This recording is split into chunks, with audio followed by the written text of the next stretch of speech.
Hello বন্ধুরা, আশা করি তোমরা প্রত্যেকেই ভালো আছো। তো আজকে আমি একটা নতুন রেসিপি নিয়ে তোমাদের কাছে চলে এসেছি। শুটকি বাটা কি শুটকি ভর্তা, যে যেভাবেই বলো। তো প্রথমে শুটকি মাছগুলোকে টুকরো টুকরো করে কেটে উষ্ণ গরম জলে ভিজিয়ে রেখেছিলাম। তারপরে বেশ কিছুক্ষণ পর ওটাকে ভালো করে ঠান্ডা জলে কষলে কষলে ভালো করে ধুয়ে নিতে হবে, কারণ শুটকি মাছে অনেক বালি থাকে, ময়লা থাকে। তো বেশ ভালো করে অনেকবার আমি জল দিয়ে ভালো করে ধুয়ে নিয়েছি। তারপর একটা মিক্সির বোল নিয়ে নেব, তার মধ্যে শুটকি মাছ দিয়ে দেবো, তার সঙ্গে দেবো পেঁয়াজ।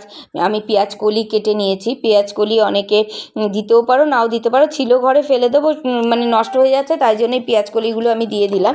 তারপর শুটকি মাছ, পেঁয়াজ কলি, পেঁয়াজ, কাঁচা লঙ্কা, যা যা ছিল, রসুন, সমস্ত কিছু একসঙ্গে দিয়ে ভালো করে ওটাকে একটা পেস্ট করে নিয়েছি।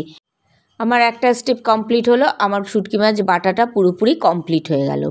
এরপর যেটা করতে হবে, কড়াইতে তেল দিয়ে বসিয়ে দেবো। তেলটা গরম হবে, কড়াইতে আমি অলরেডি তেল দিয়ে দিয়েছি। এবার তেলটাকে গরম করে নিচ্ছি। তারপরে দিয়ে দেবো হচ্ছে কালো জিরে ফোড়ন।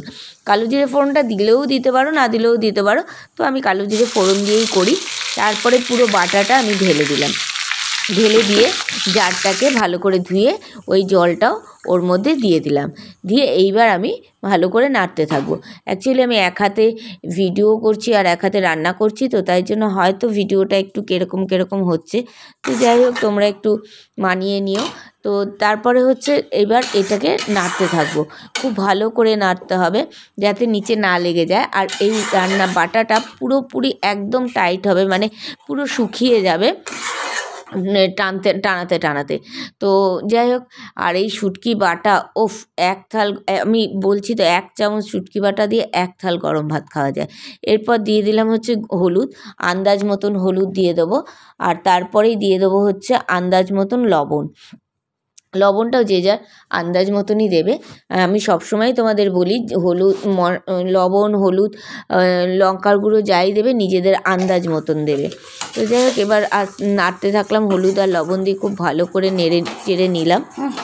দেখো কতটা ড্রাই হয়ে গেছে। এরপর দিয়ে দিলাম লাল কাশ্মীরি মির্চ লঙ্কা গুঁড়োটা।